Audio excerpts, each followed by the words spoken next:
teman-teman, rekan-rekan sekalian, pada malam hari ini seperti biasa Rabu malam kita ngopi bareng. Biar pada malam hari ini kita dihangatkan oleh kopi di rumah kita masing-masing. Seperti biasa saya sudah membuat kopi cappuccino untuk dinikmati, dan pada malam hari ini saya akan bahas mengenai Tuhan Yesus ketika memberi makan orang banyak gitu ya, 4.000 orang, 5.000 orang gitu ya. Saya akan minum kopi saya dulu sebelum kita mulai.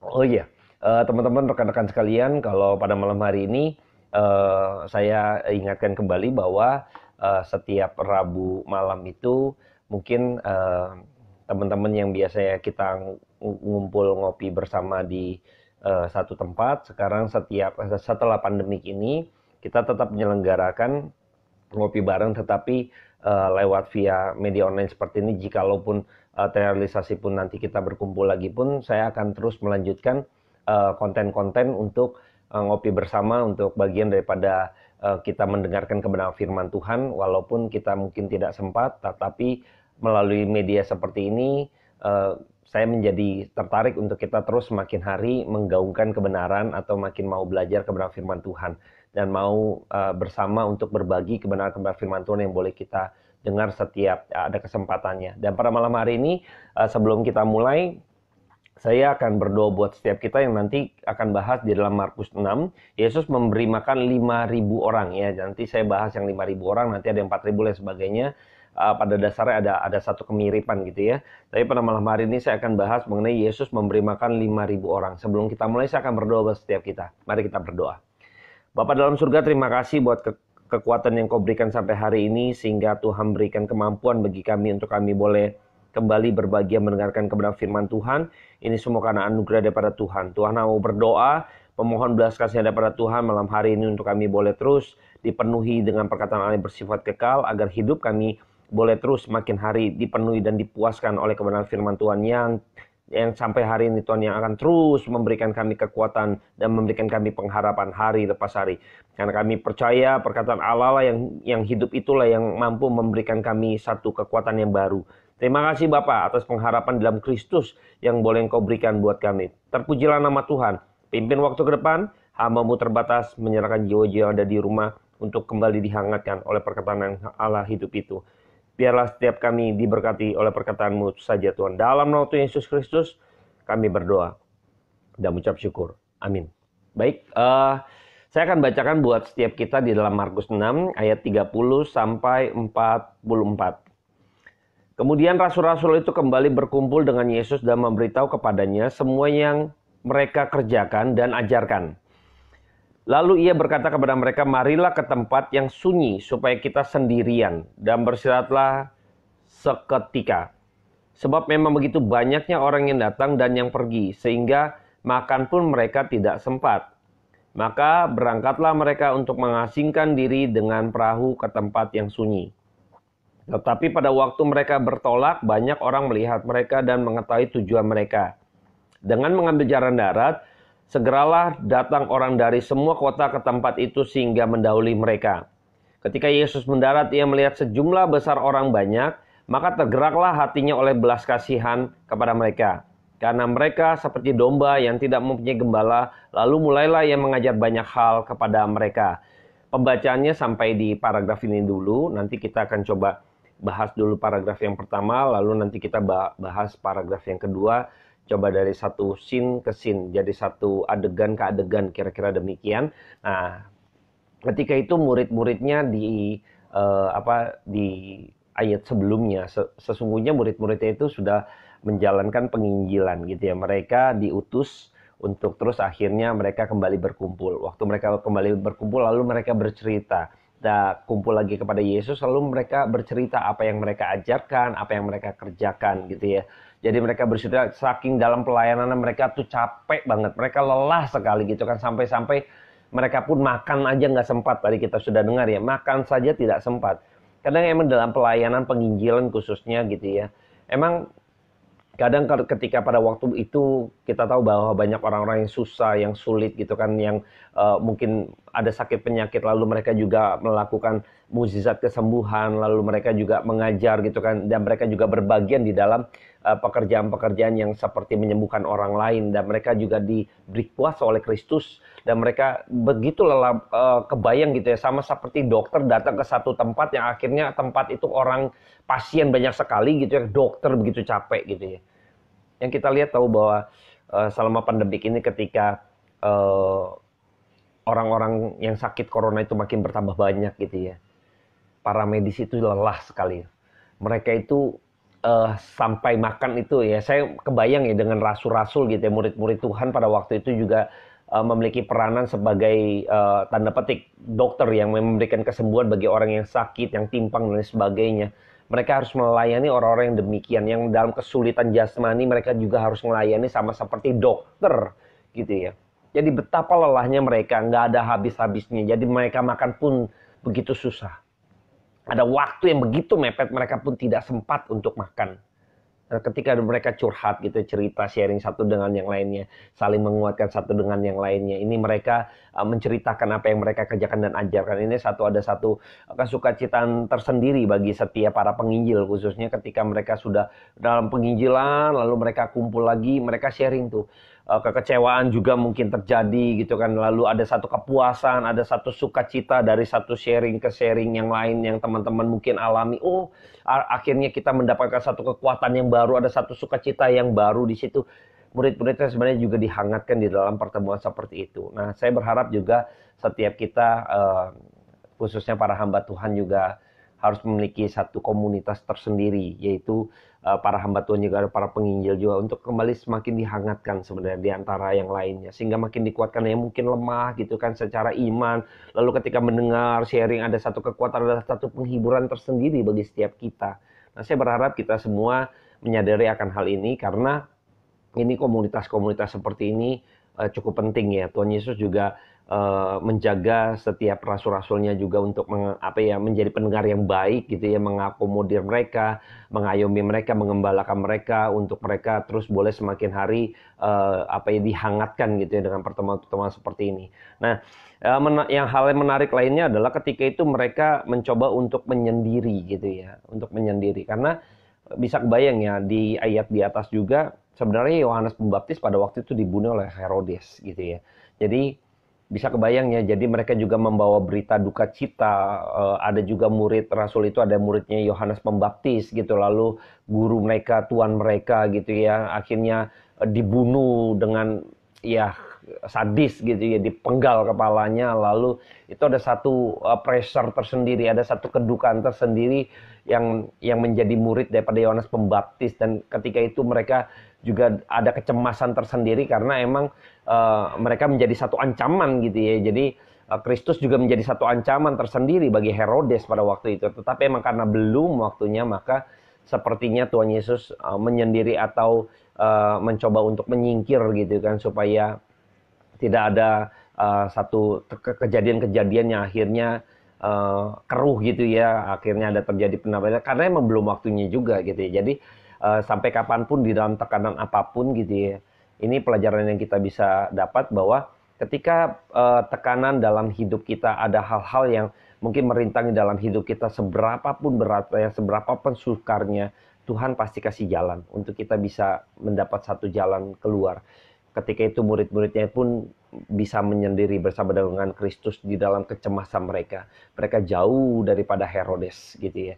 Jadi ketika Tuhan juga bisa bukakan jalan bagi setiap kita, ketika ada orang himpitan-himpitan apapun yang mau menghancurkan kita, yang mungkin mau tanda petik merobohkan kita gitu kan dalam kehidupan ini, tapi Tuhan akan pisahkan gitu. Tuhan akan berikan jalan keluar untuk setiap kita, dan kita harus tahu bahwa Tuhan tahu ketika dalam kecemasan apapun, dalam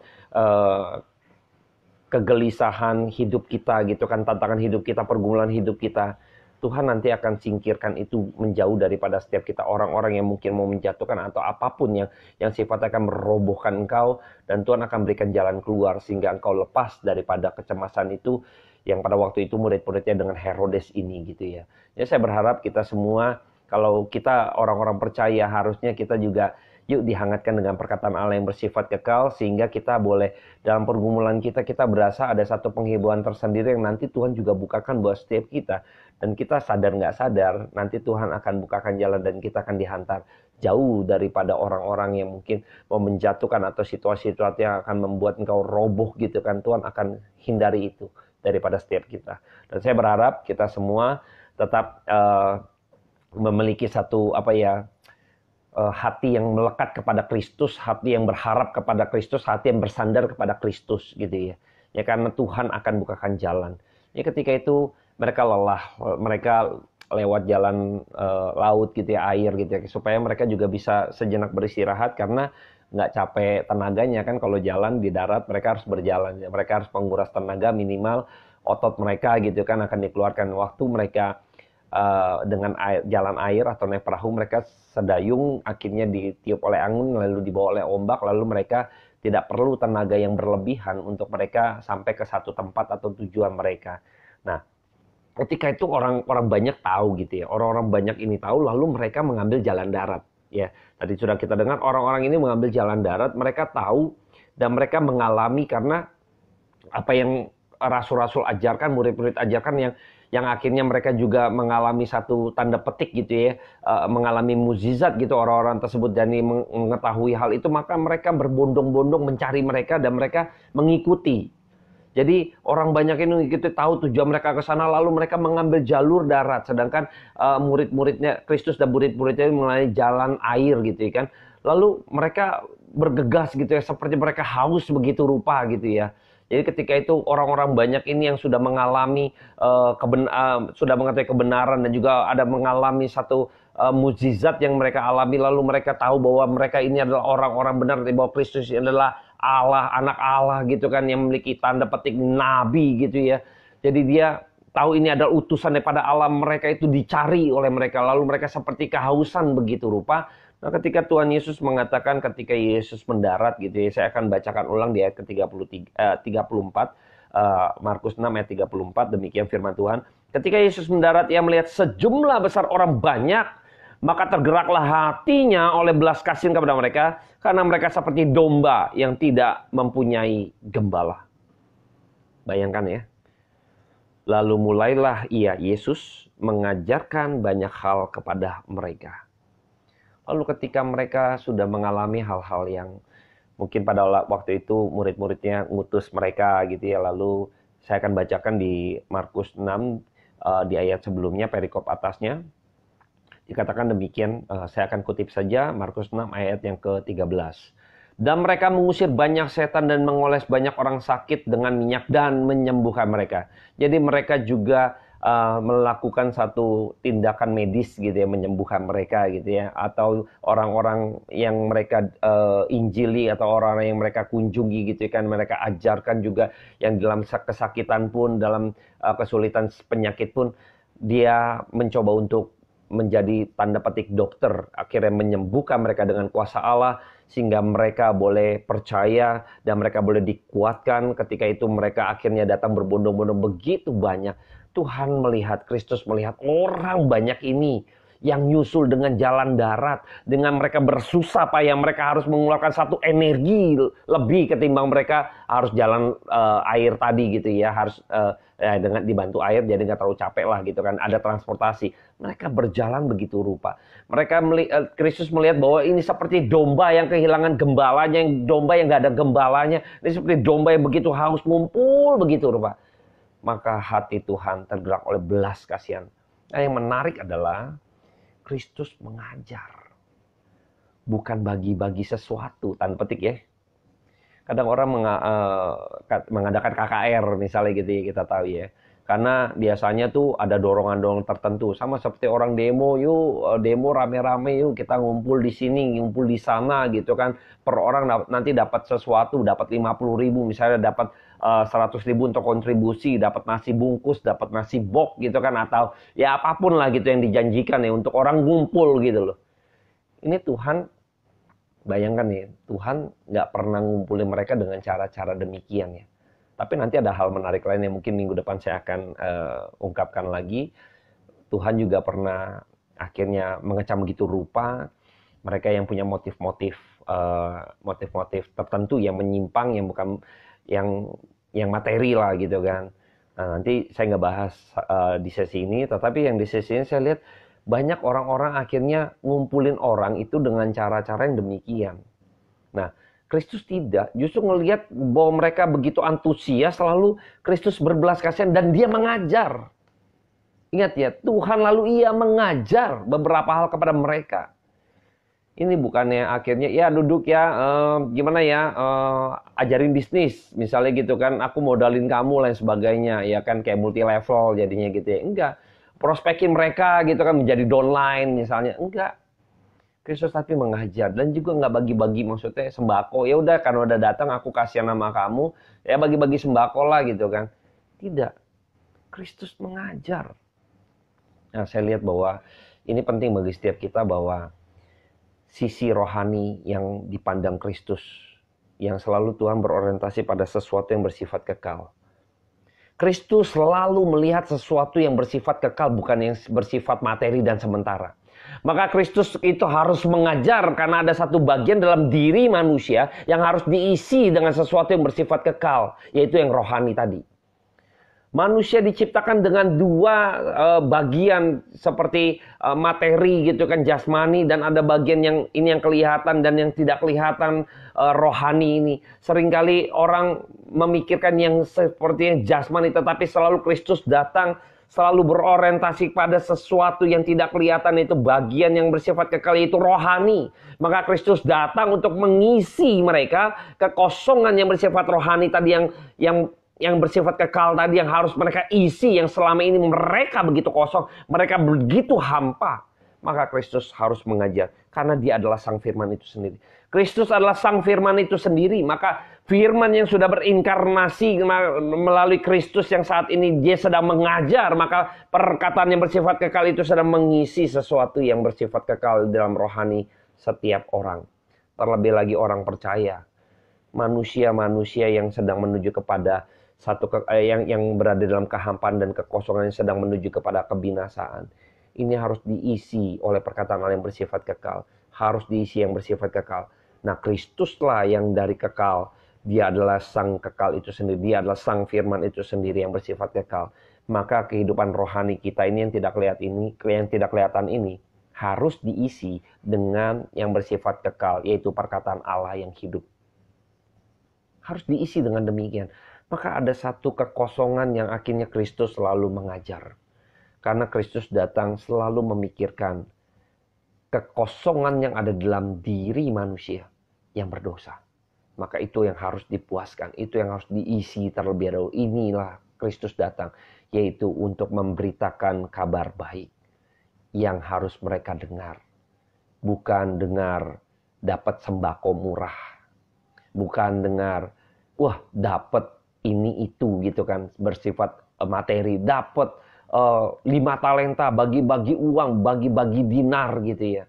Tidak demikian. Kristus datang hanya untuk menyampaikan kabar baik. Sebagaimana akhirnya murid-muridnya pun diajar untuk memberitakan kabar baik dan memberikan amanat agungnya itu memberitakan kabar baik. Nah, inilah tujuan daripada penginjilan, yaitu kita memberitakan kabar baik. Nah, saya berharap kita semua sadar bahwa tujuan dari pemberitaan Injil, dari penginjilan adalah memberitakan kabar baik. Saya akan lanjutkan. Di ayat 35, saya akan bacakan lanjut di paragraf yang kedua. Pada waktu hari sudah mulai malam, datanglah murid-muridnya kepadanya dan berkata, tempat ini sunyi dan hari sudah mulai malam. Suruhlah mereka pergi, supaya mereka dapat membeli makanan di desa-desa dan di kampung-kampung di sekitar ini. Tetapi jawab Yesus ya, kamu harus memberi mereka makan. Ini tanda seru, ini yang menarik ya. Ini tanda seru berarti kalau kita belajar bahasa Indonesia ini kalimat perintah gitu ya. Tuhan justru memberi perintah bagi mereka, kamu harus memberi mereka makan. Kata mereka kepadanya, murid-muridnya juga kembali berkata, menyanggah, jadi haruskah kami membeli roti seharga 200 dinar untuk memberi mereka makan? Tetapi Yesus berkata kepada mereka, berapa banyak roti yang ada padamu? Cobalah periksa. Sesudah memeriksanya mereka berkata 5 roti dan 2 ikan. Lalu ia menyuruh orang-orang itu supaya semua duduk berkelompok-kelompok di atas rumput hijau. Maka duduklah mereka berkelompok-kelompok, ada yang 100, ada yang 50 orang. Dan setelah ia mengambil 5 roti dan 2 ikan itu, ia menengadah ke langit dan mengucap berkat. Lalu memecah-mecahkan roti itu dan memberikannya kepada murid-muridnya supaya dibagi-bagikan kepada orang-orang itu. Begitu juga kedua ikan itu dibagi-bagikannya kepada semua mereka. Dan mereka semuanya makan sampai kenyang. Kemudian orang mengumpulkan potongan-potongan roti 12 bakul penuh. Selain daripada sisa-sisa ikan. Yang ikut makan roti itu ada 5.000 orang laki-laki. Ya. Jadi kita melihat di paragraf kedua bahwa ketika itu mereka lapar lah kira-kira gitu ya. Jadi orang banyak ini kalau lapar, bayangin ya, mereka tadi jalan bersusah payah, mereka mengeluarkan energi buruan gitu kan untuk menyusul Tuhan Yesus. Jadi sebelum mereka Tuhan Yesus dan murid-muridnya datang gitu ya, menepi atau ke satu tempat gitu kan ke daratan, mereka kan jadi muter gitu ya. Jadi kalau laut kan tinggal nyebrang, tapi mereka muter. Kebayang ya, sebelum mereka nyampe, mereka udah ada. Artinya mereka itu bergegas begitu rupa. Jadi kalau kita berjalan lebih bergegas gitu kan, maka energi kita pun akan kurasnya lebih dari yang biasanya kalau kita jalan santai gitu ya. Jadi energi mereka sudah terkuras begitu rupa karena kehausan mereka, lalu bayangkan mereka harus dengar dan mereka lapar. Dan waktu Tuhan Yesus ngajar, Tuhan Yesus nggak ngajar seperti saya ya, mungkin kalau di Salakustik itu kan 10 menit kelar, 15 menit kelar, setengah jam kelar, 1 jam kelar gitu kan. Mungkin ini Kristus kalau mengajar banyak hal ya. Kita tahu kalau banyak hal, misalnya lah katakanlah ya, saya sih ini kita asumsi saja ya. Katakanlah kalau hal-hal kecil 10 menit satu hal gitu ya. Kalau 10 hal udah 100 menit gitu kan. Kalau 20 hal 200 menit gitu kan. Ini udah ya 3 jaman gitu ya. Ini saya nggak kebayang ya. Mereka begitu diisi begitu banyak, begitu rupa gitu ya. Lalu mereka juga lapar. Nah ini udah mulai sore, jadi murid-muridnya ini panitia kecil juga kaget gitu kan. Nggak ada yang dadakan KKR seperti ini, lalu kita nggak siap nih panitia nih, 12 rasul nggak siap nih Tuhan. Suruh mereka pulang lah, pergilah gitu, supaya mereka ya pulang nanti mereka jadi bisa beli makanan gitu di warung-warung gitu, di desa-desa mereka bisa cari makan, dan kita udah nggak pusingin lagi gitu kan, udah selesai lah gitu kan. Tapi tidak, Tuhan malah bilang, dengan kalimat perintah, kamu harus memberi mereka makan. Ini perintah Tuhan. Nah Tuhan sedang ajarkan kepada murid-muridnya bahwa kamu harus bertanggung jawab. Jadi ini cikal bakal daripada gereja nanti gitu ya. Jadi kita tahu bahwa murid-muridnya itu akan menjadi gembala. Jadi Tuhan sedang mendidik 12 rasul ini untuk menjadi seorang gembala. Tadi ada istilah domba, ketika Tuhan mengatakan mereka seperti domba yang tidak ada gembala. Lalu ketika itu mereka datang gitu ya, mereka harus, murid-muridnya diajar untuk memberikan mereka makan gitu ya. Sama seperti seorang gembala yang memberikan makan rumput kepada domba-dombanya. Tuhan barusan saja memberi makan secara rohani kepada mereka. Maka Tuhan juga bertanggung jawab. Maka murid-muridnya diajar, engkau harus memberi mereka makan. Jangan suruh mereka pulang.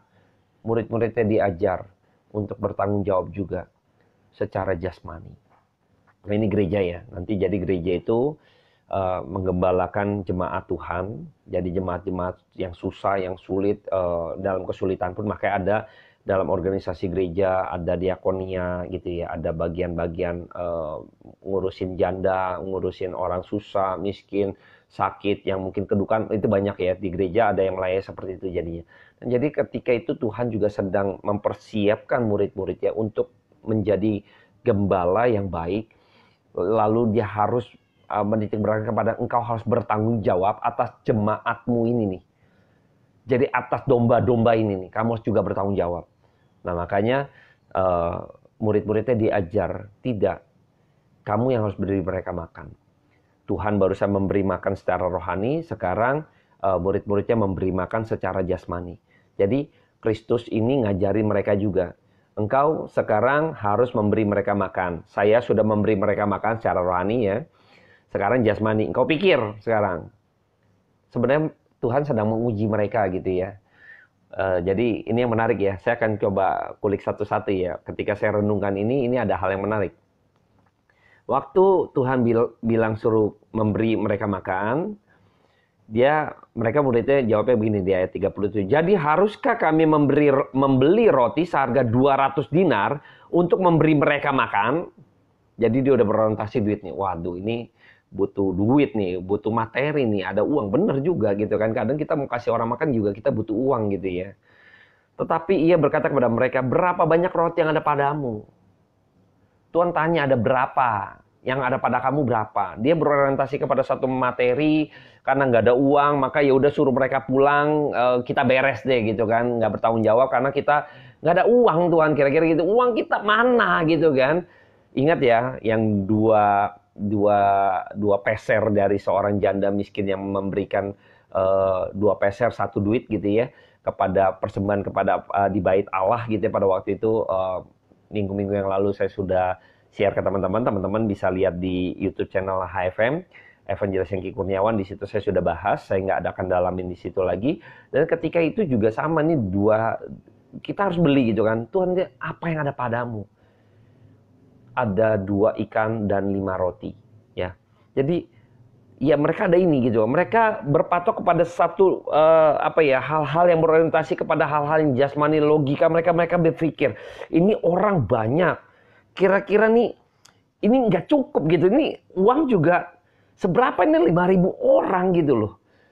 Ini ada 5 roti sama 2 ikan doang. Ini nggak bisa, makanya secara logikanya ya mereka sekarang mumpung belum terlalu sore, belum terlalu malam gitu ya, masih agak-agak sore petang gitu ya, mungkin jam 3, jam 4 gitu ya, mereka bisa pulang gitu loh. Mereka waktu jalan pulang, mereka bisa masuk ke kampung-kampung, ke desa-desa, lalu mereka bisa makan di sana, beli jajanan kira-kira gitu. Mereka kan, jadi kita bukan tanggungan kita, jadi kita nih nggak bisa gitu loh. Jadi opsinya adalah suruh mereka pulang. Tapi justru Kristus aneh, ini ada paradoks ya. Mereka kan barusan cerita gitu ya, waduh saya melakukan hal yang besar Tuhan Yesus gitu kan. Ada orang yang sakit, ini misalnya. Ada orang sakit gitu ya, lalu saya oleskan minyak, lalu saya berdoa di dalam nama Tuhan Yesus Kristus, maka orang itu seketika itu juga mengalami satu kesembuhan ilahi. Ada penyertaan daripada Tuhan dalam setiap apa yang kita kerjakan, guru misalnya gitu ya, Tuhan gitu, bicara sama Tuhan Yesus, sharing yang tadi di awal gitu ya, paragraf pertama. Mereka bisa menyaksikan begitu rupa. Ada satu sukacita, ada satu kebesaran, ada satu pengalaman yang begitu menakjubkan. Kok seolah-olah sekarang kayaknya lemah iman mereka. Bayang ya. Mereka yang barusan saja mengalami satu kebesaran, kemurahan, dan mereka terlibat di dalam pekerjaan Allah yang begitu besar. Tiba-tiba melihat orang banyak dan suruh kasih makan. Lemah iman mereka. Kenapa? Karena murid-muridnya masih berorientasi dan bersandar kepada logika mereka, bersandar kepada materi yang kelihatan tadi. Padahal ada Kristus bersama-sama dengan mereka. Mereka nggak peka, mereka nggak ngeh bahwa mereka bersama-sama dengan Allah, sang sumber itu sendiri. Maka Tuhan menyatakan, berapa yang ada padamu? Tuhan ingatkan, Tuhan perintahkan itu, suruh mereka makan. Jadi pada waktu itu murid-muridnya gak ngeh. Inilah seringkali orang-orang Kristen juga logika mereka begitu mematikan atau melemahkan iman. Karena logika seseorang atau manusia ini seringkali bisa melemahkan iman kita. Ini gak benar. Ya. Jadi seringkali logika tuh gak boleh membunuh iman kita gitu ya. Logika gak boleh membunuh iman kita. Dan iman kita pun tidak boleh membunuh logika kita. Ya, jadi dua hal antara logika dan iman itu sebenarnya linear atau sejalan. Ya, jadi jangan sampai karena logika, wah ini nggak bisa, ini nggak memungkinkan gitu ya. Akhirnya melemahkan iman kita. Atau sebaliknya nih, iman kita juga bisa mematikan logika kita. Itu bisa terjadi. Jadi pada waktu seseorang memiliki satu iman gitu kan, beriman gitu kan, tetapi tidak ada logikanya mati. Kita tahu beriman gitu kan, misalnya corona gitu kan. Kita beriman gitu ya, kita lepas daripada kuasa wabah virus corona gitu kan. Corona tidak akan menjangkit kita gitu kan dengan perkataan Allah misalnya gitu. Akhirnya kita sembarangan, nggak pakai masker, nggak cuci tangan, nggak social distancing. Wah, kita berasa nih Tuhan Roh Kudus lindungi segala macam. Itu nggak berhikmat. Justru iman itu iman yang salah, iman yang mematikan logika. Nah, ini seringkali nggak benar gitu. Iman dan logika nggak boleh saling membunuh. Nggak boleh. Iman dan logika itu linear. Saya ambil contoh dalam kasus ini. Misalnya ketika itu murid-muridnya memiliki iman yang juga cukup kuat, maka logikanya juga disegarkan kembali oleh karena imannya ini memiliki satu sejalan gitu. Jadi ketika misalnya murid-muridnya tahu dengan imannya dia tahu, oh iya, waktu kita pergi menginjil, kita melakukan hal-hal besar, Kristus nggak ikutan nama kita loh. Kita misalnya diutus dua-dua gitu kan. Kristus nggak ada bersama-sama dengan kita. Kita kelompok kecil, nggak ada Kristus secara fisik gitu ya. Dan kita melakukan hal ini yang besar. Maka logikanya harusnya disegarkan oleh imannya tadi. Sekarang ada Kristus, ada Tuhan kita bersama-sama dengan kita. Jadi kalau kita percaya perkataan Dia yang hidup itu, maka ketika kita harus taat pada perkataannya, ini bisa terjadi. Ya Tuhan, kita akan memberi mereka makan supaya jangan mereka kelaparan. Oh, ini iman yang luar biasa, tapi tidak dijumpai pada kisah ini gitu. Tidak. Tapi kalau ada yang demikian, nah itu adalah tanda orang-orang yang peka. Dia tahu imannya disegarkan oleh logikanya, nggak pernah matikan. Justru iman dan logika ini linear, saling sinergi gitu. Jadi sadar ada satu kepekaan yang muncul dalam dirinya. Sehingga memiliki iman yang kuat dengan landasan logika yang tidak membabi buta oleh karena iman. Yang imannya juga tidak dimatikan oleh logika yang membabi buta. Mereka, logika dan iman ini akhirnya sejalan. Dengan apa? Pengertian. Dia ini Tuhan. Waktu kita pergi berkelompok atau dengan kelompok kecil kita tanpa Kristus, kita bisa melakukan ini. Sekarang apalagi ada Dia di sini. Waduh, ini ada satu hal-hal yang menarik gitu ya. Jangan sampai kita ragu. Nah, saya berharap pada malam hari ini ketika kita mengikuti Tuhan, jangan pernah kita bersandar kepada sesuatu yang kelihatan atau jasmani atau logika kita mematikan atau melemahkan iman kita. Tapi kita harus bersandar kepada perkataan Allah. Kita tunduk kepada perkataan Allah. Kita tunduk kepada pengertian kepada firman Tuhan yang bersifat kekal itu. Kalau kita memperoleh pengertian yang benar terhadap kebenaran firman Tuhan, maka saya yakin iman Anda dan logika Anda nggak pernah saling membunuh, maka akan linear sejalan. Dan kehendak Tuhan yang akan jadi, maka akan terjadi. Di situ akan kita mendapat kekuatan baru, iman kita. Maka ketika kita melihat bahwa di ayat selanjutnya kita tahu bahwa Tuhan dan lima roti, 2 ikan, lalu Tuhan bawa, lalu Tuhan suruh duduk berkelompok di rumput dan sebagainya. Mereka udah capek, sekarang mereka suruh duduk, mereka santai berkelompok, Tuhan mau mengatur nih. Jadi, nah ini kuasa Roh Kudus itu selalu tertib. Ini manajemen tuh muncul. Ada yang 50, 100 segala macam. Itu kelompok-kelompok kecil. Nah, ini mungkin jadi cikal bakal gereja gitu ya. Ada kelompok-kelompok gitu kan, gereja di mana-mana gitu ya. Jadi ketika itu murid-muridnya itu disuruh untuk mereka bikin kelompok-kelompok kecil untuk mengatur dengan begitu rupa. Jadi kita tahu bahwa Kristus itu juga Allah yang tertib gitu ya. Kristus juga punya manajemen gitu yang baik. Nah, kita harus belajar dari sini gitu ya. Punya kewenangan, jadi coba atur kamu gitu kan kelompok kecil, lalu mereka bawa, lalu Tuhan menengadah ke langit, mengucap syukur. Nah, ini contoh yang teladan Kristus yang begitu rupa. Dia Allah. Dia sanggup melakukan demikian rupa. Tetapi mengapa Kristus harus membawa 5 roti dan 2 ikan ini dan mengarah ke langit sebagai tanda ucapan syukur di hadapan Bapa, lalu dia memohon belas kasihan daripada Allah Bapa juga. Disitulah kita lihat bahwa Kristus di dalam kemanusiaan yang terbatas pun bergantung kepada kehendak Bapa di surga. Tetap terus mengucap syukur dari apa yang ada pada mereka, dari apa yang ada di depan mereka ini. Jadi mereka belajar di situ. Dan kita harus belajar bahwa apa yang ada pada kita bawa kepada Tuhan dengan ucapan syukur, dan kita berharap kepada kehendak Allah Bapa, maka akan terjadi. Ini kuncinya.